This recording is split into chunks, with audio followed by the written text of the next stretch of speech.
Hello everyone, welcome back to our YouTube channel Study with Focus. I hope you all are doing good. हम अपने आज के video lecture में class 12th Indian economic development का chapter number 4 strategy of industrial growth को discuss करेंगे। इस chapter में हम बेसिकली 1947 से लेकर 1990 तक के एरा में लिए गए इंडस्ट्रीज़ को लेकर जितने भी पॉलिसीज़ और डिसीजन थे जो गवर्नमेंट ने लिए या फिर बाहर से एक्सटर्नल फोर्सेस से लिए गए उनको डिस्कस करेंगे। So without wasting any further time, let's be quick and study with focus.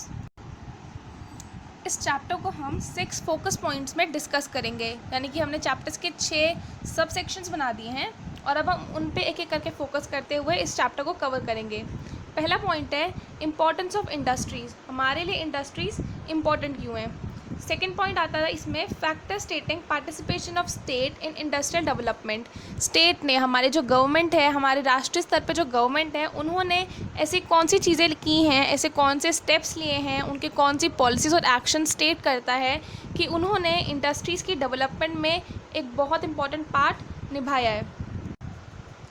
इसी के बाद हमारा थर्ड पॉइंट आ जाता है इंडस्ट्रियल पॉलिसी रेजोल्यूशन 1956, जिसे हम IPR 1956 भी कहते हैं।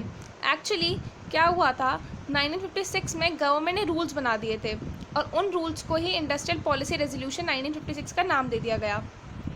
इसके बाद फोर्थ पॉइंट आता है development of small scale industries, जिसको गवर्नमेंट ने लाया था सिर्फ एम्प्लॉयमेंट और इक्विटी को प्रमोट करने के लिए। जितनी भी स्मॉल स्केल इंडस्ट्रीज़ है, जितने भी छोटे उद्योग हैं, गवर्नमेंट ने उनको इक्वालिटी देने के लिए, उन्हें इंक्रीज़ करने के लिए, उन्हें बढ़ावा देने के लिए क्या किया, उन्हें बढ़ावा देने के लिए उनको ज़्यादा डेवलपमेंट की तरफ ध्यान देना शुरू कर दिया। फिफ्थ पॉइंट आता है salient feature of strategy of industrial growth 1950 to 1990, यानी कि ऐसे कौन से फीचर्स हैं इंडस्ट्री ग्रोथ के जो 1950 से लेकर 1990 तक हुए हैं। इनके आगे 2 सब सेक्शंस बन जाते हैं, गुड इफ़ेक्ट्स और बैड इफ़ेक्ट, यानी कि जितने भी हमारी इंडस्ट्रीज़ के लिए पॉलिसीज़ बनी हैं, जितना भी काम पॉलिसीज़ के लिए हुआ है, उनका गुड इफ़ेक्ट है या बैड इफ़ेक्ट है या दोनों इफ़ेक्ट है, वो हम उस पर डिस्कस करेंगे। और लास्ट में हम अपने कुछ इंपॉर्टेंट क्वेश्चंस के ऊपर ध्यान देते हैं जो एग्ज़ाम में आ सकते हैं। हम उन क्वेश्चंस को डिस्कस करते हैं जिनका एग्ज़ाम में आने के चांसेस हैं। So let's be quick and study with focus. Chapter start करते ही पहली चीज़ जो हमारे मन में आती है कि हम इंडस्ट्रियल ग्रोथ के बारे में पढ़े क्यों, हमारे इंडिया के लिए, इंडिया की डेवलपमेंट के लिए ये ज़रूरी क्यों है। ब्रिटिश एरा के टाइम पे इंडियन हैंडीक्राफ्ट ने, जो इंडिया का बना हुआ सामान था, उन्होंने बहुत ज़्यादा लॉस फेस करा। इसलिए प्लानर्स जो होते हैं कंट्री के, उन्हें रियलाइज़ हुआ कि हमारी इकोनॉमी को बूस्ट करने के लिए, इकोनॉमी को स्ट्रॉन्ग करने के लिए हमारी इंडस्ट्रियल सेक्टर का स्ट्रॉन्ग होना बहुत ज़रूरी है। जिस कंट्री में, जिस नेशन में इंडस्ट्रियल ग्रोथ होती है, वहाँ पर कंट्री की ओवरऑल ग्रोथ ज़्यादा अच्छे से होती है। तो उन्होंने रियलाइज़ करा कि दे हैव अ नीड कि वो डेवलप करें अपनी इंडस्ट्रीज़ को as an epicentre of the growth, कि हमारी जो इंडस्ट्रीज़ हैं उनका अच्छे से ग्रो करना बहुत इंपॉर्टेंट है। और किसी भी चीज़ को अगर ग्रो कराना है तो गवर्नमेंट का उसमें डायरेक्ट पार्टिसिपेशन होना भी बहुत ज़रूरी है। इसलिए हमारे लिए इंडस्ट्रीज़ का डेवलप होना क्यों ज़रूरी था, क्योंकि ब्रिटिश एरा से ही हमारे इंडिया का हैंडीक्राफ्ट एक बहुत लॉस फेस कर रहा था, और क्योंकि हम चाहते थे कि हमारी इकोनॉमी जो है वो बूस्ट हो, वो अच्छे से ग्रो करे, इसलिए हमें हमारे इंडस्ट्रियल सेक्टर को भी मजबूत करना ज़रूरी था। और इसके लिए गवर्नमेंट ने क्या करा, डायरेक्ट पार्टिसिपेशन स्टार्ट कर दिया। चैप्टर में हमारा फर्स्ट पॉइंट है इम्पोर्टेंस ऑफ इंडस्ट्रीज़। हमारे लिए इंडस्ट्रीज़ इंपॉर्टेंट क्यों हैं। तो अगर हम इसे पॉइंट्स में डिस्कस करें तो पहला पॉइंट आ जाता है कि एम्प्लॉयमेंट, इंडस्ट्रीज़ एम्प्लॉयमेंट जनरेट करती हैं। जैसे कि हमने लास्ट चैप्टर में पढ़ा था कि जो एग्रीकल्चर सेक्टर है वो हमें 70 to 75% लोगों को लिविंग प्रोवाइड कराता है। हमारे इंडिया में, हमारी कंट्री में 70 से 75% लोग जो हैं वो एग्रीकल्चर सेक्टर में जुड़े हुए हैं। इसी रीज़न से एग्रीकल्चर सेक्टर ओवरबर्डन हो जाता है। वहाँ पे लेबर फोर्स इतनी ज़्यादा सप्लाई में है कि उनको उतना काम नहीं मिल पा रहा। आप समझ रहे हैं बात को, सप्लाई लेबर की बहुत ज़्यादा है पर डिमांड इतनी नहीं है। और जिन महीनों में एग्रीकल्चर सेक्टर में इतना काम नहीं हो पाता, जब फसल को उगाना खुद से होता है, तब उन्हें और काम कम मिल जाता है। तो एम्प्लॉयमेंट को अच्छी तरह से यूटिलाइज़ करने के लिए इंडस्ट्रीज़ को आना पड़ेगा इस सिचुएशन में। अगर इंडस्ट्रीज़ कंट्री में होंगी तो एम्प्लॉयमेंट अच्छे से वहाँ भी जा पाएगी, और एग्रीकल्चर में जितने लोग ओवर पॉपुलेशन की वजह से अनएम्प्लॉयड रह जाते हैं उन्हें भी काम मिलेगा। So industries plays an important role in this context of employment. Industries raise employment level in the country. Second point आ जाता है helps in farming. Yes, industries helps in farming, it become a good source of mechanisms means of farming. हमें farming करने के लिए machines की ज़रूरत पड़ती है, जैसे कि ट्रैक्टर्स हो गए, ऐसी जो बड़ी मशीनें हैं उनका बहुत ज़्यादा इस्तेमाल होता है फार्मिंग करने में। अगर हमारे पास अच्छी इंडस्ट्रीज़ होंगी और अच्छी तरह से हम उन मशीनों को बना पाएंगे तो हमें फार्मिंग में भी बहुत ज़्यादा हेल्प हो जाएगी। इसके बाद थर्ड पॉइंट आ जाता है economic growth. It is also known as epicentre of economic growth. जिस कंट्री में इंडस्ट्रीज़ अच्छे से होती हैं वहाँ पे इकोनॉमिक ग्रोथ अच्छी तरह हो पाता है। अगर हम इंजन बोले किसी को ग्रोथ का, तो इंडस्ट्रीज़ हमारी ग्रोथ के लिए एज एन इंजन काम करती हैं। अगर गाड़ी में इंजन ही नहीं होगा तो गाड़ी चलेगी कैसे? उसी तरह से अगर कंट्री में इंडस्ट्रीज़ की डेवलपमेंट नहीं होगी तो नेशन की ग्रोथ भी होनी बहुत मुश्किल हो जाएगी। एग्रीकल्चर को हम मानते थे कि ये सबसे ज़्यादा इम्पॉर्टेंट हमारी कंट्री में, पर उसी के साथ साथ हमारे प्लानर्स को रियलाइज़ हुआ कि एग्रीकल्चर के साथ साथ इंडस्ट्रीज़ भी कंट्री के लिए बहुत ज़्यादा इम्पॉर्टेंट हैं। फोर्थ पॉइंट आ जाता है सिविलाइजेशन। लोगों को रियलाइज़ होने लगता है कि हमारी जो लाइफ है हम उसकी क्वालिटी को इंक्रीज़ कर सकते हैं। अगर आप छोटे घर में रह रहे हैं तो हम बड़े घर में जा सकते हैं, हम अपनी लाइफ में लग्जरी प्रोडक्ट्स को ऐड कर सकते हैं, हम अपनी हायर लेवल ऑफ एजुकेशन को बढ़ा सकते हैं, हम अपने नए स्किल सीख सकते हैं। इसे कहते हैं क्वालिटी ऑफ लाइफ। लोग अपनी क्वालिटी ऑफ लाइफ के बारे में ध्यान देना शुरू कर जाते हैं। ये है सिविलाइजेशन के लिए। जिन कंट्रीज़ में अर्बनाइजेशन ज़्यादा होता है, शहरीकरण ज़्यादा होता है, शहर अच्छे से विकास कर रहे होता है, डेवलपमेंट रेट अच्छा होता है, उसका सबसे बड़ा रीज़न है कि वहाँ पे इंडस्ट्रीज़ होती हैं। हम लोग जितना अपने घर से निकल के काम करने के लिए बाहर जाते हैं, हमें बाहर की समझ आने लग जाती है ना। अगर आप स्कूल आते हैं, हम लोगों से मिलते हैं, बात करते हैं, तो हमें समझ आता है कि हमसे वो क्यों अलग हैं। 4 लोगों से बात करके हमारे में एक डेवलपमेंट होती है समझ की कि हम क्या कर सकते हैं, क्या करना चाहिए, हम लोगों से अलग क्यों हैं, हमारी लाइफ में और क्या बेटरमेंट आनी चाहिए। तो urbanisation in term of industrialisation leads to growth of civilisation. जितना भी शहरीकरण होगा, इंडस्ट्रीज़ आएंगी, उससे लोग और ज़्यादा सिविल सिटीज़न बनेंगे, लोगों में अपनी लाइफ को अच्छे करने की और ज़्यादा भावना पैदा होगी। फिफ्थ पॉइंट आ जाता है इंफ्रास्ट्रक्चर ग्रोथ। इंफ्रास्ट्रक्चर ग्रोथ मतलब कि कंट्री में ट्रांसपोर्ट फैसिलिटीज़ कैसी हैं, कंट्री में कम्युनिकेशन कैसा है, बैंकिंग, इंश्योरेंस, पावर, ये सब कैसा है। अगर इंडस्ट्रीज़ होंगी तो इंडस्ट्रीज़ के साथ साथ उस एरिया में जो लोग काम करने आ रहे हैं उनके रहने की जगह होगी। अगर आप कहीं काम करने जाते हैं तो आपके पास वहाँ रहने की जगह होगी, वहाँ पे आप क्या खाएंगे, कहाँ कपड़े कहाँ से ख़रीद के पहनेंगे, आपको अगर कम्युनिकेशन करनी है तो उसके लिए सामान कहाँ से आएगा। आप एक जगह से अगर दूसरी जगह जा रहे हैं, अगर कोई रॉ मटेरियल सप्लाई कर रहा है या कुछ फिनिश गुड सप्लाई कर रहा है तो उसके लिए ट्रांसपोर्ट लगता है। वो ट्रांसपोर्ट कहाँ से आएगा, आपको बिजली, पानी, वो सब वहाँ कहाँ से मिलेंगे। तो जितनी इंडस्ट्रीज डेवलप होती हैं, इन चीज़ों की डिमांड भी डेवलप होने लग जाती है। और जिस तरह से ये चीज़ें एक रोल में आनी शुरू हो जाती हैं, उतना ही हमें समझ आता है कि हमारी कंट्री डेवलप हो रही है। इसके बाद अगला जो पॉइंट है वो है factors necessitating direct participation of state in development. जो हमारी गवर्नमेंट है उसने किस तरह से डायरेक्ट पार्टिसिपेट करा है इंडस्ट्रीज़ की डेवलपमेंट में। इस चैप्टर में ये पॉइंट बहुत ज़्यादा इंपॉर्टेंट है। हमसे इम्पोर्टेंस ऑफ इंडस्ट्रीज़ तो पूछा ही जाता है, ये बहुत बार पूछ लिया जाता है कि आपको ऐसे क्यों लगता है कि हमारी स्टेट ने, हमारी जो स्टेट गवर्नमेंट है या फिर जो सेंट्रल गवर्नमेंट है, उन्होंने इंडस्ट्रियल ग्रोथ में बहुत अच्छे से पार्टिसिपेट करा है। तो उसको समझाने के लिए आपको ये वाले पॉइंट पे अच्छे से ध्यान देने की ज़रूरत है। पब्लिक सेक्टर का, गवर्नमेंट का इंडस्ट्रियल सेक्टर के लिए पॉलिसीज़ बनाना, उसमें डायरेक्टली पार्टिसिपेट करना, देखना कि जो हमने पॉलिसीज़ बनाई हैं वो अच्छे से रेगुलेट हो रही हैं, नहीं हो रही, जो रूल्स हैं, जो पॉलिसीज़ हैं वो अच्छे से काम कर रहे हैं, नहीं कर रहे हैं। गवर्नमेंट का डायरेक्ट पार्टिसिपेशन इंडस्ट्रियल ग्रोथ में मस्ट माना जाता है, यानी कि ये ज़रूरी है, ये मैंडेटरी है। गवर्नमेंट को इंडस्ट्रीज़ में खुद से अपना एक रोल निभाना पड़ेगा, उनको आगे काम बढ़ाना पड़ेगा। The process of industrialisation can not be left to the wisdom of private sector. जो हमारा इंडस्ट्रियल सेक्टर है, हमारी इंडस्ट्रीज़ हैं, हम उनको 100% पूरी तरह से प्राइवेट सेक्टर के ऊपर नहीं छोड़ सकते। गवर्नमेंट का पार्टिसिपेशन बहुत ज़रूरी है। अच्छा, जैसे जैसे हम इस चैप्टर को आगे कंटिन्यू करेंगे, इस चैप्टर में पब्लिक सेक्टर और प्राइवेट सेक्टर का बहुत बार नाम आएगा। हमने बिजनेस स्टडीज़ में पब्लिक सेक्टर और प्राइवेट सेक्टर में पहले ही डिफरेंस पढ़ लिया है, पर हम फिर भी एक बार इसको एक क्विक रिवीजन दे देते हैं। तो पब्लिक सेक्टर क्या होता है? It includes those business and enterprises which are controlled and run by the government. यानी कि पब्लिक सेक्टर को कौन चलाता है, कौन सेटअप करता है? गवर्नमेंट, और उसी के साथ साथ private sector refers to those enterprises which are controlled and run by the private industries, यानी कि जिन्हें प्राइवेट लोग अपने आप चलाते हैं, जो प्राइवेटली काम करती हैं वो प्राइवेट इंडस्ट्रीज़, और जिन्हें गवर्नमेंट चलाती है वो पब्लिक सेक्टर इंडस्ट्रीज़। इनका मोटिव क्या होता है? पब्लिक सेक्टर इंडस्ट्रीज़ का मोटिव होता है सोशल वेलफेयर, यानी कि सोशली लोगों को वेलफेयर मिले, इक्वालिटी प्रमोट हो। जबकि प्राइवेट सेक्टर का काम क्या होता है? मैक्सिमाइजेशन ऑफ प्रॉफिट, कि हमारा जो प्रॉफिट है वो किसी ना किसी तरह से मैक्सिमाइज हो जाए।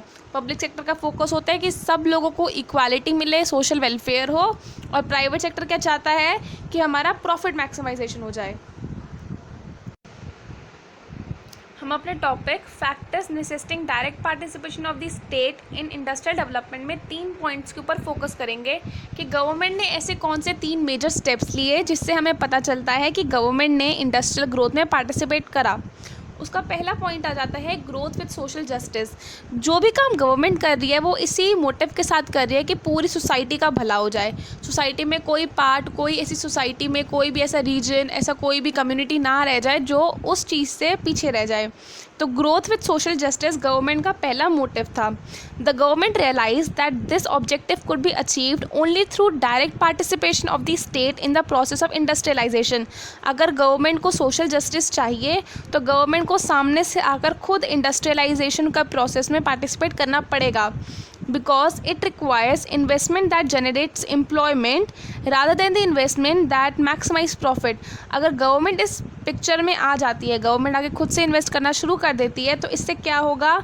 इससे एम्प्लॉयमेंट जनरेट होगी। प्रॉफिट मैक्सिमाइजेशन तो बात की बात है, पहले गवर्नमेंट को सोशल जस्टिस देखना है, सबके पास एम्प्लॉयमेंट हो, इसलिए गवर्नमेंट सामने आकर खुद इस चीज़ में लीड लेती है और खुद से इन्वेस्ट करती है ताकि एम्प्लॉयमेंट जनरेट हो जाए। सेकेंड पॉइंट आ जाता है लैक ऑफ कैपिटल। हमारे इंडस्ट्रियल सेक्टर के पास कैपिटल बहुत कम था, यानी कि पैसे बहुत कम थे। लैक ऑफ कैपिटल होने की वजह से कोई भी सेक्टर, कोई भी एरिया, कोई भी बिजनेस, कोई भी चीज़ काम करने में पीछे रह जाती है। Industrial development in India needed a big push implying a large amount of capital expenditure. हमारे जो इंडिया का जितना भी इंडस्ट्रियल सेक्टर था उनको कैपिटल की बहुत ज़रूरत थी, उनको ज़रूरत थी कि कोई सामने से आए और उनमें इन्वेस्ट करे। At the time of independence, Tata and Birla were the only established industrial houses in India। जब भारत आज़ाद हुआ था eight the time of independence, तो सिर्फ 2 ही बड़े नाम थे जो इंडस्ट्रियल सेक्टर में सबसे बड़े माने जाते थे इंडिया में, टाटा और Birla.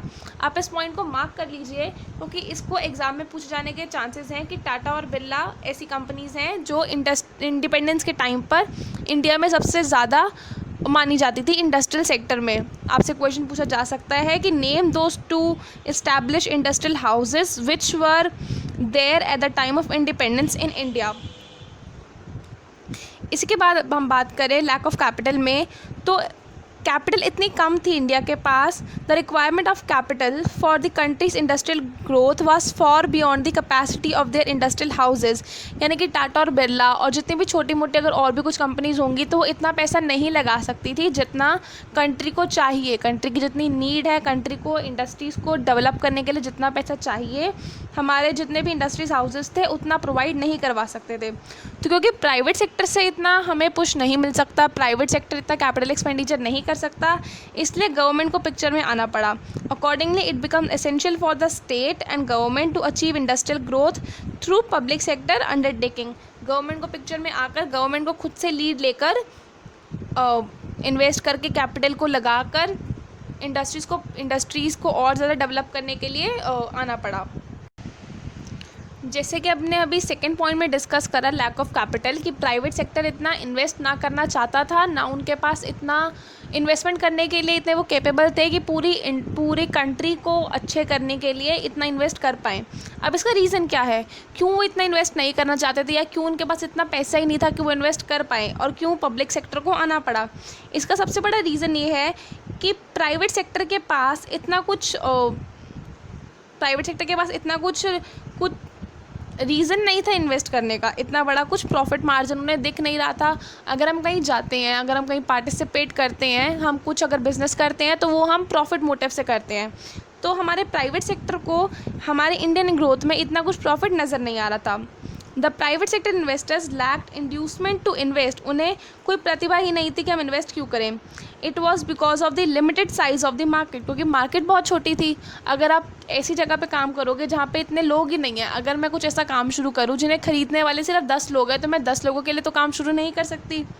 Limited size of the market is because of the low level of demand, क्योंकि मार्केट छोटी है तो इसलिए डिमांड भी कम है. कम लोग अगर खरीद रहे हैं, कम लोग उस चीज़ में इंटरेस्टेड हैं, तो उसकी डिमांड भी बहुत कम होगी.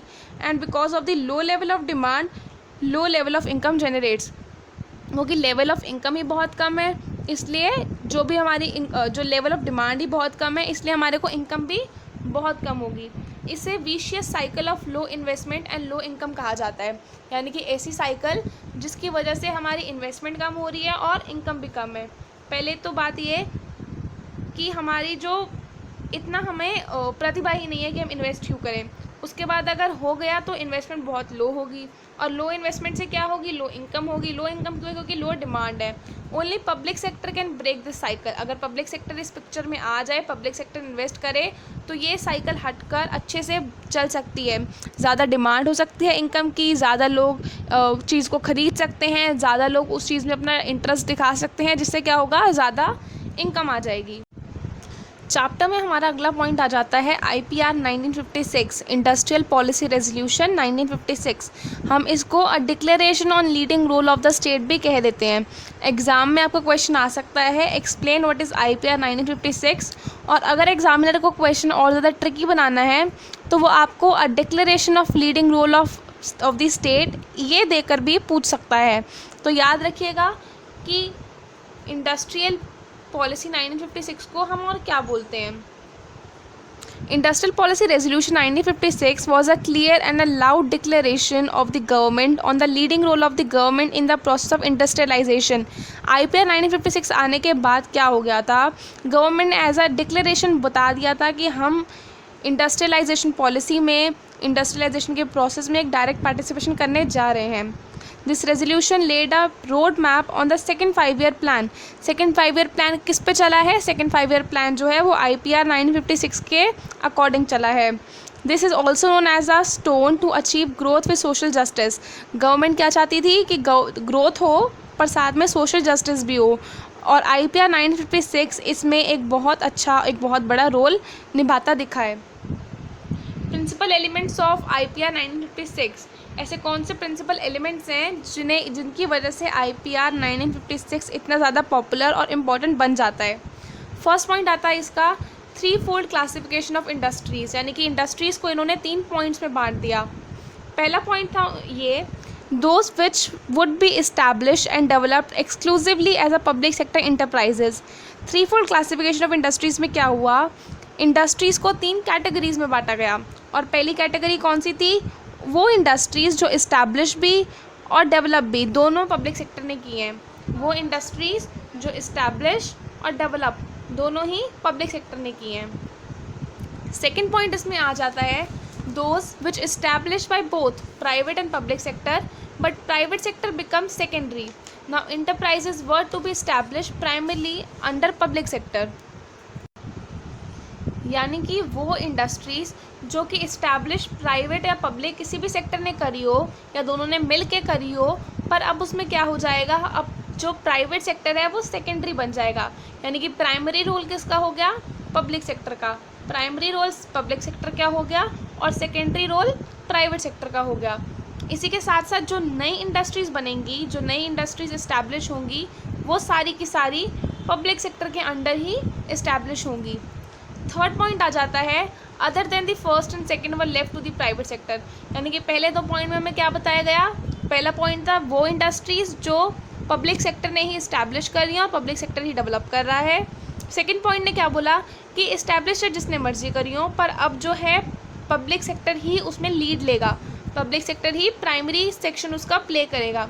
थर्ड पॉइंट क्या कहता है, जो इंडस्ट्रीज़ फर्स्ट और सेकेंड में छूट गई अब वो थर्ड में इंक्लूड हो जाएंगी. सेकेंड पॉइंट आ जाता है industrial licensing. Industries in the private sector could be establish only through a licence from the government, यानी कि इंडस्ट्रीज़ में अगर किसी प्राइवेट सेक्टर को आना है, किसी प्राइवेट सेक्टर को अपनी इंडस्ट्री बनानी है, खोलनी है, चलानी है, तो उसके लिए उन्हें सबसे पहले गवर्नमेंट से लाइसेंस लेना पड़ेगा। लाइसेंसिंग मस्ट हो गई थी प्राइवेट सेक्टर के लिए। This implies a check on the indiscriminate growth of the private industry. Licensing से क्या हो गया, प्राइवेट सेक्टर जो बहुत ज़्यादा ही इंडस्ट्रीज़ में आ रहा था उसके ऊपर एक चेक हो गया कि अब गवर्नमेंट लाइसेंस देगी तभी उनको परमिशन मिलेगी। The basic idea of licensing policy was to encourage industry in backward region of the country. क्योंकि लाइसेंसिंग पॉलिसी आ गई थी तो गवर्नमेंट को पता रहेगा कि कहाँ पर इंडस्ट्री है और कौन से एरिया में, कंट्री के कौन से पार्ट में इंडस्ट्रीज़ नहीं है। इससे कंट्री क्या कर पाएगी, बैकवर्ड रीजन पे, वो एरिया जहाँ पे ज़्यादा विकास नहीं हो पाया, जहाँ पे डेवलपमेंट रेट कम है, वहाँ पर भी अच्छे से डेवलपमेंट करा पाएगी। This was to promote regional equality. इससे क्या होगा, हमारी रीजनल इक्वालिटी बढ़ेगी। हमारे इस पॉइंट इंडस्ट्रियल लाइसेंसिंग में रीजनल इक्वालिटी को बहुत ज़्यादा फोकस किया गया है, यानी कि लाइसेंसिंग पॉलिसी ने रीजनल इक्वालिटी कैसे बढ़ाई। Licensing policy of the government was to promote regional equality. Private entrepreneurs was expected to establish industry in backward region of the country, यानी कि जितने भी प्राइवेट सेक्टर्स के लोग थे, प्राइवेट सेक्टर के उद्योगपति थे, गवर्नमेंट चाह रही थी कि वो बैकवर्ड रीजन में, जहाँ पे इतना डेवलपमेंट नहीं हुआ, जो गांव जैसे एरिया हो गए जहाँ पे इतनी इंडस्ट्रीज़ नहीं है, जहाँ पे इतना डेवलपमेंट नहीं है, वहाँ जाके अपनी इंडस्ट्रीज़ को शुरू करें। क्योंकि अगर वहाँ अच्छे से इंडस्ट्रीज़ आएंगी तो वहाँ पे लोगों के लिए एम्प्लॉयमेंट जनरेट होगा, वहाँ पे ट्रांसपोर्टेशन अच्छा होगा, इंफ्रास्ट्रक्चर अच्छा बढ़ेगा। इसलिए गवर्नमेंट चाहती थी कि इंडस्ट्रीज़ जो है वो बैकवर्ड रीजन में खुले। और इसी के लिए क्या हुआ, जो लाइसेंस थे वो बैकवर्ड रीजन के लिए तो बहुत ईजिली मिल जाते थे। अगर किसी को इंडस्ट्री अपनी खोलनी है, इंडस्ट्री स्टार्ट करनी है, तो बैकवर्ड रीजन के लिए लाइसेंस ईजिली मिल जाता था, पर डेवलप्ड रीजन के लिए इतना ईजिली नहीं मिल पाता था। A license was needed not for the establishment of a new enterprise but also for the expanding production capacity of the existing one, यानी कि सिर्फ वो कंपनीज जो अपना एक नया प्रोजेक्ट लाना चाहती हैं इंडस्ट्री में, उनके लिए तो लाइसेंस ज़रूरी है ही, साथ ही साथ वो कंपनीज़ भी, वो एंटरप्राइजेज़ भी जो अपनी प्रोडक्शन कैपेसिटी बढ़ाना चाहती हैं, जो नई मशीनें लाना चाहती हैं, जो अपना काम इंक्रीज़ करना चाहती हैं, उन्हें भी लाइसेंस लेना ज़रूरी था। This was to regulate the allocation of resources to different uses. जैसे कि आपने पढ़ा होगा कि हमारे रिसोर्स बहुत कम हैं पर हमारी जो नीड्स हैं वो बहुत ज़्यादा हैं। उसको ध्यान में रखते हुए गवर्नमेंट ने क्या करा, अगर आपको अपनी प्रोडक्शन इंक्रीज़ करनी है तो आपको उसके लिए भी लाइसेंस लेना पड़ेगा। इस तरह से गवर्नमेंट ने लाइसेंसिंग पॉलिसी लगा दी। The focus was to promote social welfare rather than the private profit. Government क्या चाहती थी कि प्राइवेट प्रॉफिट से पहले सोशल वेलफेयर हो। थर्ड पॉइंट आ जाता है इंडस्ट्रियल कंसेशंस, यानी कि गवर्नमेंट ने उन प्राइवेट कंपनीज़ को कंसेशन दिया था या कंसेशन देने का प्रॉमिस किया था जो बैकवर्ड रीजन में आकर अपनी इंडस्ट्रीज़ को इस्टेब्लिश करते हैं। जैसे कि कुछ दिनों के लिए उन्हें टैक्स हॉलीडे मिल गया, यानी कि इस पीरियड के लिए आप टैक्स नहीं भरेंगे तो चलेगा। उन्हें इलेक्ट्रिसिटी सप्लाई पर, पानी की सप्लाई पर, इन चीज़ों पर उन्हें सब्सिडी देनी शुरू कर दी। तो ऐसी चीज़ें क्यों करी, ताकि वो लोग आकर बैकवर्ड रीजन में भी अपनी इंडस्ट्रीज़ को स्टार्ट करें। The private sector entrepreneurs were offered many types of industrial concessions for establishing industries in the backward region of the country. These concession includes tax holiday, यानी कुछ पीरियड के लिए आप टैक्स नहीं भरेंगे तो चलेगा। और second part is subsidiary power supply, यानी कि पावर सप्लाई, पानी हो गया, इन चीज़ों पर भी इनको कंसेशन मिलना शुरू हो गया। अब इस चैप्टर का एक और इम्पॉर्टेंट टॉपिक आ जाता है small scale industries, SSI। Small scale industries हमारी इंडिया की ग्रोथ के लिए बहुत इंपॉर्टेंट है। और इम्पॉर्टेंट क्यों है, हम इस सेगमेंट में कवर करेंगे। इंडस्ट्रीज़ जो होती हैं वो दो टाइप की होती हैं, स्मॉल स्केल और large scale. Growth of large scale industries to generate infrastructure. हम लार्ज स्केल इंडस्ट्रीज़ पे क्यों फोकस करते हैं, क्योंकि लार्ज स्केल इंडस्ट्रीज़ की ग्रोथ होने पर हमारी कंट्री का इंफ्रास्ट्रक्चर बूस्ट हो जाता है और इससे GDP में बहुत अच्छा एक योगदान पड़ता है। सेकेंड पॉइंट आ जाता है growth of small scale industries to generate employment opportunities beside social justice. यानी कि अगर हम स्मॉल स्केल इंडस्ट्रीज़ पर फोकस करते हैं तो उससे क्या होता है, कंट्री में एम्प्लॉयमेंट अपॉर्चुनिटीज़ बढ़ती हैं। अगर ज़्यादा लोग एम्प्लॉयड होंगे तो हमारा सोशल जस्टिस का जो एक मोटिव है वो कंप्लीट हो जाएगा। गवर्नमेंट एम करती है कि सोशल जस्टिस हो, इक्वालिटी हो, कंट्री में एम्प्लॉयमेंट लेवल बढ़े, उसके लिए स्मॉल स्केल इंडस्ट्रीज़ का होना बहुत ज़रूरी है। स्मॉल स्केल इंडस्ट्रीज़ होती क्या हैं? Small scale industries are those industries which manufacture, production and renting of services are done on a small और माइक्रो लेवल। वो कंपनीज़, वो इंडस्ट्रीज़ जो सामान उगाना, उनको मैन्युफैक्चर करना या फिर कोई सर्विस देना, उसको बहुत छोटे लेवल पे करे, उन कंपनीज़ को क्या बोलते हैं? Small scale industries. इसको डिफ़ाइन करने के लिए अगर हम और अच्छे से पढ़ें तो स्मॉल स्केल इंडस्ट्रीज़ वो इंडस्ट्रीज़ होते हैं जो एक बार इन्वेस्ट करती हैं अपने प्लांट में, मशीनरी में, और वो भी 1 करोड़ से कम। अगर हम अभी प्रेजेंट बात करें तो जो स्मॉल स्केल इंडस्ट्रीज़ हैं उनकी investment does not exceed 1 crore, 1 crore से ज़्यादा नहीं होती। पर अगर हम at the time of independence की बात करें, at the time of planning, जब ये चीज़ चल रही थी 1951, at that time it was defined as one investment did not exceed 5 lakh. यानी कि जो अमाउंट अब 1 करोड़ हो चुका है वो 1951 में 5 लाख था। उस समय जो इंडस्ट्रीज़ 5 लाख तक ही इन्वेस्ट करती थी उन्हें स्मॉल स्केल इंडस्ट्रीज़ कहा जाता था। जबकि अभी प्रेजेंट की अगर हम बात करें तो वो कंपनीज़, वो इंडस्ट्रीज़ जो 1 करोड़ से कम लागत में अपनी कंपनी सेटअप करती है उन्हें स्मॉल स्केल इंडस्ट्रीज़ कहा जाता है। अब हम स्मॉल स्केल इंडस्ट्रीज़ के 3 मेन और सबसे ज़्यादा इम्पॉर्टेंट कैरेक्टरिस्टिक्स को डिस्कस करेंगे। स्मॉल स्केल इंडस्ट्रीज़ हमारे लिए क्यों इंपॉर्टेंट है, ये इनके बारे में हम इतना क्यों पढ़ रहे हैं, इसका पहला पॉइंट आ जाता है लेबर इंटेंसिव। लेबर इंटेंसिव होती हैं वो इंडस्ट्रीज़, वो कंपनीज़, वो फैक्ट्रीज़ जहाँ पर लेबर ज़्यादा काम करते हैं कैपिटल से। यानी कि उन्होंने पैसे लगाकर, कैपिटल लगाकर मशीनरी इतनी नहीं बनाई होती, पर वो लेबर से ज़्यादा काम लेते हैं। यानी कि उन ऐसी इंडस्ट्रीज़ जहाँ पे लेबर कम, जहाँ पे मशीन्स कम हो, कैपिटल कम हो, पर लेबर ज़्यादा काम कर रही हो, उन्हें लेबर इंटेंसिव कंपनीज़ या लेबर इंटेंसिव इंडस्ट्रीज़ बोला जाता है। और लेबर इंटेंसिव से क्या हो जाता है, हमारे पास एम्प्लॉयमेंट को प्रमोशन मिलता है, एम्प्लॉयमेंट जो है वो ज़्यादा बढ़ती है। अगर ऐसी कंपनीज़ आ जाएंगी जो मशीनों से ज़्यादा लोगों से काम लेंगी तो एम्प्लॉयमेंट बढ़ेगी, जो रोज़गार है वो लोगों को ज़्यादा मिलेगा। सेकेंड पॉइंट इसमें आ जाता है locational flexibility. It defines as ability for workers to work and collaborate from a range of locations. जैसे कि अगर जो लोग दिल्ली में रहते हैं वो दिल्ली NCR, गुड़गांव, नोएडा साइड जा सकते हैं, हरियाणा साइड हो गया, अपने आसपास के एरियाज़ में जा सकते हैं। ऐसे ही अगर लोकेशन फ्लेक्सिबिलिटी आ जाती है तो जिस जगह पर इंडस्ट्रीज़ है वहाँ से लेकर एक दायरे में, एक रेंज में, एक रेडियस के लोग उस कंपनी में, उस इंडस्ट्री में काम करने आ सकते हैं।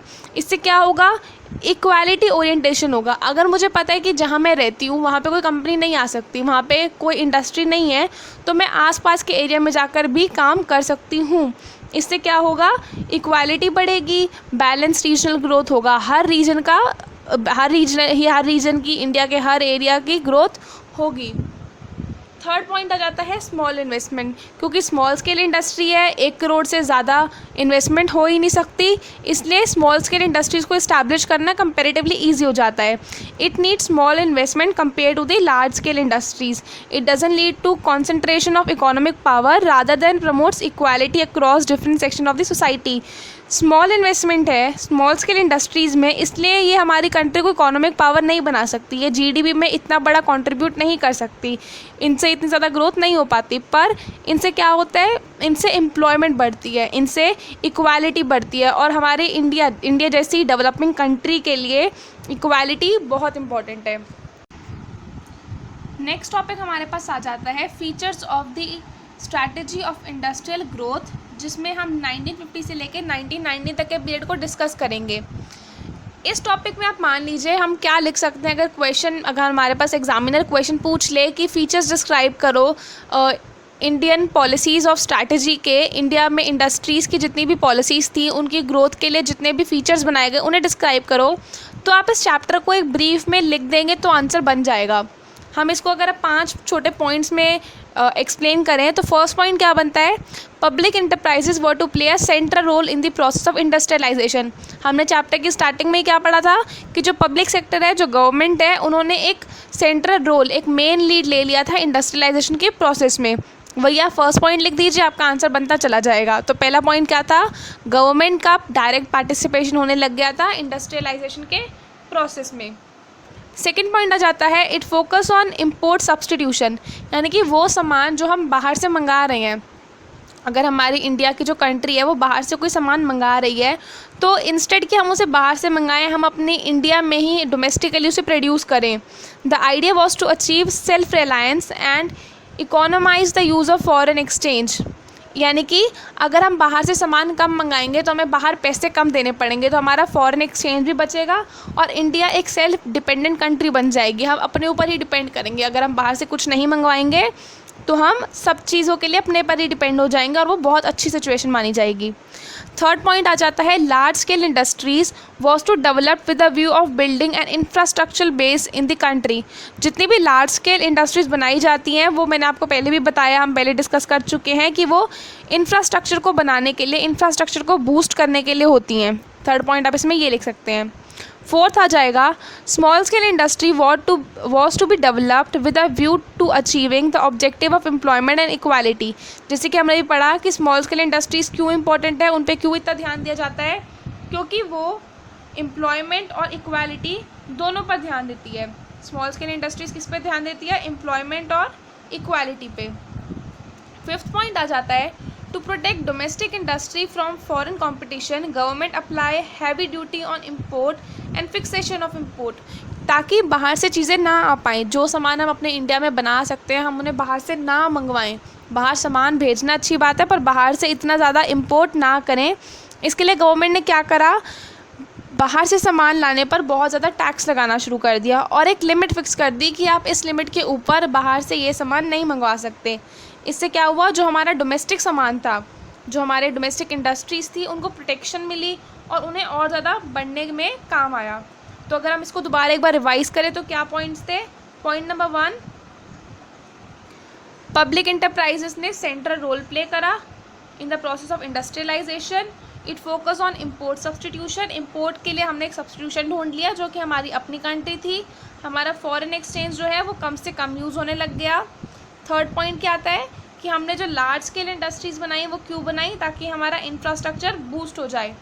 Fourth point, small scale industries क्यों इंपॉर्टेंट है, क्योंकि ये एम्प्लॉयमेंट और इक्वालिटी को बढ़ावा देती हैं। और फिफ्थ पॉइंट, हमारी गवर्नमेंट ने डोमेस्टिक इंडस्ट्रीज़ को फॉरेन कंपटीशन से बचाने के लिए, प्रोटेक्ट करने के लिए क्या करा, टैक्स लगा दिया और फिक्स कर दी कि इसके ऊपर अमाउंट आप नहीं मंगवा सकते। अब अगर हम इन फीचर्स को गुड इफ़ेक्ट्स और बैड इफ़ेक्ट्स में क्लासिफाई करके समझने की कोशिश करें तो गुड इफ़ेक्ट्स में क्या आ जाता है। गुड इफ़ेक्ट्स में फर्स्ट पॉइंट आता है कि economic growth got a big push, हमारी इकोनॉमी को एक बहुत बड़ा पुश मिला in terms of capital, in terms of growth. Industrial output recorded a significant rise, जो इंडस्ट्रीज़ का जो आउटपुट है, जो उनकी पैदावार है, जो उनकी ग्रोथ है, उसमें बहुत बड़ा इंक्रीज़ आ गया। There was about 6% annual increase in the output during the period of 1950 to 1990, यानी कि 6% एनुअल इंक्रीज भी देखा गया। सेकेंड पॉइंट आ जाता है, there was a mark diversification in the industrial sector, industrial sector को भी एक चीज़ में नहीं रह गया था, उसमें डाइवर्सिफिकेशन आने लग गया था। There sunrise industry means electronics in particular mark its emergence in the domestic economy, India में इलेक्ट्रॉनिक्स की डिमांड बढ़ने लग गई थी, इंडस्ट्रीज़ में इलेक्ट्रॉनिक इंडस्ट्रीज़ को बहुत ज़्यादा प्रमोट करना शुरू हो गए थे। Growth of large scale industries project and infrastructure shift in Indian economy, यानी कि इंडियन कंट्री में, इंडिया में स्मॉल स्केल तो बड़ा ही बड़ा, साथ में लार्ज स्केल इंडस्ट्रीज़ को भी बहुत ज़्यादा प्रमोट करने लग गए थे। The Indian economy showed its ability to absorb the impact of large scale industrialization, India ने लार्ज स्केल इंडस्ट्रीज़ को बहुत अच्छे से अडाप्ट कर लिया था। फोर्थ पॉइंट अगर हम इसमें पढ़े, एक ऐड करें तो growth of small scale industry made and substantial contribution in achieving the objective of growth with social justice. अब क्योंकि स्मॉल स्केल इंडस्ट्रीज़ का क्या था कि ग्रोथ हो सोशल जस्टिस के साथ, जो कि स्मॉल स्केल इंडस्ट्रीज़ के होते हुए अचीव हो गया था। अगर हम इसके बैड इफ़ेक्ट्स के बारे में पढ़ें तो बैड इफेक्ट पहला हो जाता है monopoly in public sector which leads to inefficiency, corruption and leakage etcetera. Monopoly क्या होता है कि जो भी चीज़ है उसमें बेचने वाला एक ही बैठा है, यानी कि जो भी चला रहा है गवर्नमेंट, जो भी चला रहा है पूरी मार्केट को वो एक ही चला रहा है। अब क्योंकि गवर्नमेंट सब कुछ ले रही है, गवर्नमेंट प्राइमरी रोल प्ले कर रही है, तो गवर्नमेंट की मोनोपोली हो गई, गवर्नमेंट ही सब कुछ कर रही है। इससे क्या हो गया, इनएफिशिएंसी आ गई, वहाँ पे करप्शन बढ़नी शुरू हो गई। Second point, fail to achieve international standard of the product quality, क्योंकि अपनी गवर्नमेंट ने डोमेस्टिक कंपनीज ही थी, स्मॉल स्केल इंडस्ट्रीज ही थी, हम अपने ग्लोबली कितने इतना कंपटीशन नहीं कर रहे थे, तो इसलिए जो हमारे प्रोडक्ट्स थे वो इंटरनेशनल स्टैंडर्ड से मैच ही नहीं हो पा रहे थे। Saving foreign exchange through import substitute rather than generating it through export promotion. अगर आपको फॉरेन एक्सचेंज यानी कि बाहर की कंट्री की जो पैसे हैं वो बचाने ही हैं, तो हमने क्या सोचा, इंडिया ने क्या सोचा कि हम बाहर से सामान नहीं मंगवाएंगे। अगर हम बाहर से सामान नहीं मंगवाएंगे तो हमें उनके पैसे खर्चने नहीं पड़ेंगे। हम ये भी तो कर सकते थे कि अपना सामान बाहर बेचना शुरू कर दें, अगर हमारा सामान बाहर बिकेगा तो हमें बाहर के और पैसे मिलेंगे। यानी कि इन्होंने एक्सपोर्ट को प्रमोट करने की जगह इम्पोर्ट पे रिस्ट्रिक्शन लगा दी। इसी के साथ हमारे गुड और बैड इफेक्ट्स यहीं पे ख़त्म होते हैं। इसी के साथ हमारे चैप्टर का लास्ट सेगमेंट जो है important question from examination point of view, हम उन्हें डिस्कस करते हैं। यानी कि हम 5 मोस्ट इंपॉर्टेंट क्वेश्चन ले लेते हैं इस चैप्टर के, जिनका एग्जाम में आने के ज़्यादा चांसेस हैं। तो फर्स्ट क्वेश्चन हो गया, explain the importance of industry in economic development, give suitable reason to support your answer. यानी कि आपको क्यों लगता है कि जो इंडस्ट्रीज़ हैं वो हमारी इकोनॉमी के लिए इंपॉर्टेंट है, और इसके लिए आप अपने आंसर के लिए रीजंस दीजिए। तो आप इनके रीजंस में क्या लिख सकते हैं, जो हमने इंडस्ट्री की इंपॉर्टेंस में पॉइंट्स डिस्कस करे थे, epicentre of economic growth, source of employment, source of farming, हम वो सारे पॉइंट्स यहाँ लिख सकते हैं, growth of civilization, infrastructure growth, हम वो सारे पॉइंट्स इसमें लिखकर इसको अच्छे से एक्सप्लेन कर सकते हैं। सेकेंड पॉइंट हमारा यहाँ पे आ जाता है, explain what were the industrial policy of 1956, या फिर comment on IPR 1956, a declaration on leading role of state. इस क्वेश्चन के लिए भी हम जो आप पहले IPR 1956 को थोड़ा एक्सप्लेन कर देंगे कि वो एक डिक्लेरेशन थी on the leading role of state. Government ने बोल दिया था कि अब हम डायरेक्ट पार्टिसिपेशन करेंगे इंडस्ट्रियल प्रोसेस में, और इसके आप फिर तीनों पॉइंट्स एक्सप्लेन कर दीजिएगा, 3-4 classification of industries, industrial licensing, industrial concessions, आप वो तीनों पॉइंट को एक्सप्लेन कर देंगे, तो इसमें वो आंसर एक परफेक्ट बैठ जाएगा। थर्ड पॉइंट आ जाएगा इसमें, थर्ड क्वेश्चन क्या है, describe about the features of industrial growth during the period 1950 to 1919। ये जो भी हमने डिस्कस करे हैं, हम इसमें वो सारे पॉइंट्स लिख सकते हैं कि स्मॉल स्केल इंडस्ट्रीज़ क्यों बनी थी, ताकि वो ग्रोथ को और एम्प्लॉयमेंट को बढ़ावा दे सकें, पब्लिक सेक्टर जो है वो सेंट्रल रोल प्ले कर रहा है, और इंपोर्ट सब्स्टिट्यूशन पे इन्होंने फोकस करा हमारे गवर्नमेंट ने, लार्ज स्केल इंडस्ट्रीज़ आई ताकि हमारा इंफ्रास्ट्रक्चर और बूस्ट हो जाए, हमने अपनी डोमेस्टिक इंडस्ट्री को प्रोटेक्ट करने के लिए हैवी ड्यूटी लगा दी, फिक्सेशन ऑफ इंपोर्ट कर दिया। आप थर्ड आंसर में ये सब कुछ एक्सप्लेन कर सकते हैं। फोर्थ क्वेश्चन आ गया, justify the direct participation of the state in industrial development of the country after independence. Direct participation of the state in industrial development कैसे हो जाएगी, आप IPR 1956 को यहाँ पे एक्सप्लेन कर सकते हैं। क्वेश्चन नंबर 5 हो गया, would you favour the idea of offering protection to the domestic industry. क्या आप अपनी इंडस्ट्री को, अपनी डोमेस्टिक इंडस्ट्री को, इंडिया की जितनी भी इंडस्ट्रीज़ हैं उन्हें प्रोटेक्शन देना चाहते हैं या नहीं, आप इस पर कमेंट कीजिए। इन क्वेश्चन में एक बहुत ही कैलकुलेटिव आंसर देना पड़ता है कि हम चाहते हैं कि हमारी इंडस्ट्रीज़ को प्रोटेक्शन मिले, पर कैसे और किस हिसाब से। Protection to the domestic industries implies their protection from global competition. अगर आप अपनी इंडस्ट्रीज़ को प्रोटेक्ट करेंगे मतलब आप उनको इंटरनेशनल मार्केट में भेज ही नहीं रहे। It is achieve through the imposition of high tariff duty on import, यानी कि आप इम्पोर्ट पे टैक्स लगा दीजिए। इससे क्या होगा, ना इंडिया में बाहर का सामान आएगा और ना ही डोमेस्टिक मार्केट में कॉम्पिटिशन बढ़ेगा। कंट्रीज़ को इन चीज़ों के लिए सब्सक्राइब करना चाहिए। कंट्रीज़ को डोमेस्टिक इंडस्ट्री को प्रोटेक्शन से बचाने के लिए ये सब स्टेप्स लेने चाहिए, पर कब, इनिशियल स्टेज पर, जब हमारी कंट्री में जो इंडस्ट्रीज़ हैं वो नई हो, जो नई अभी शुरू हुई हैं, जो अभी इतना अच्छे से नहीं कर पा रही, जिनकी अभी प्रोडक्शन कॉस्ट कम है, जो अभी आउटपुट कम दे रही हैं, उन कंपनीज़ को थोड़ा अच्छे लेवल पे आने के लिए, ताकि वो स्टेबल हो जाएं, अच्छे से प्रॉफिट अर्न करने लगें, उस पीरियड तक गवर्नमेंट को क्या करना चाहिए, ये चीज़ें लगा देनी चाहिए, बाहर से इंपोर्ट पर रिस्ट्रिक्शन, टैक्स और फिक्सेशन लगा देना चाहिए। पर जैसे जैसे गवर्नमेंट को स्टार्ट लगे और पता चले कि मार्केट में इंडस्ट्रीज़ अपने बाद स्टेबल हो रही हैं, domestic industries establish and it start generating surplus for investment, वो अच्छे से सरप्लस कमा रही है, उनका प्रॉफिट अच्छा चल रहा है, it must be export to international competition as well. यानी कि अगर आपकी एक बार कंट्रीज़ पे इंडस्ट्री सेटअप हो गई, अब आपको उन्हें इंटरनेशनल मार्केट्स में भेजना शुरू कर देना चाहिए। अब आपको इंपोर्ट पर इतनी रिस्ट्रिक्शंस हटा देनी चाहिए। It is only when exports when the competition that the industry will diversify and modernise itself. अच्छी क्वालिटी कब होगी आपकी चीज़ों की, जब हमारे मार्केट में कंपटीशन आएंगे। हम पास तो हो ही रहे हैं, 40 नंबर लेके पास हो रहे हैं, पर हम 90 क्यों लाएं, क्योंकि हमारी क्लास में कंपटीशन है। अगर मार्केट में कंपटीशन आएगा तभी लोग अपने प्रोडक्ट को और अच्छा करेंगे। इसलिए स्टार्टिंग के लेवल पर गवर्नमेंट को प्रोटेक्शन प्रोवाइड करानी चाहिए, पर आगे चलते हुए वो प्रोटेक्शन को इतना ज़्यादा नहीं करना चाहिए। धीरे धीरे वो प्रोटेक्शन की जितनी भी स्टेजेस हैं उन्हें कम करते जाना चाहिए। इसी के साथ साथ हमारा चैप्टर यहीं ख़त्म होता है। होप आपको ये चैप्टर समझ आया होगा, और अगर कोई डाउट्स हैं तो आप नीचे कमेंट सेक्शन में पूछ सकते हैं। आई होप आपने इस चैप्टर के नोट्स बना लिए होंगे, पर अगर आपने नहीं बनाए हैं तो नीचे कमेंट सेक्शन में डिस्क्रिप्शन बॉक्स में आपको इस चैप्टर का पूरा PDF अवेलेबल है, आप वहाँ से भी ले सकते हैं। अगर आपको ये लेक्चर पसंद आया हो और आपको ये हेल्पफुल लगा हो तो प्लीज़ अपने फ्रेंड्स के साथ इसको शेयर करिएगा, चैनल को सब्सक्राइब कीजिएगा, ताकि आपके फ्रेंड्स को या फिर जिन्हें नीड है उन्हें भी इस लेक्चर से बेनिफिट हो पाए। Subscribe the channels, share it among your friends and study with focus. So let's meet in the next video. And thank you for watching the video till the end.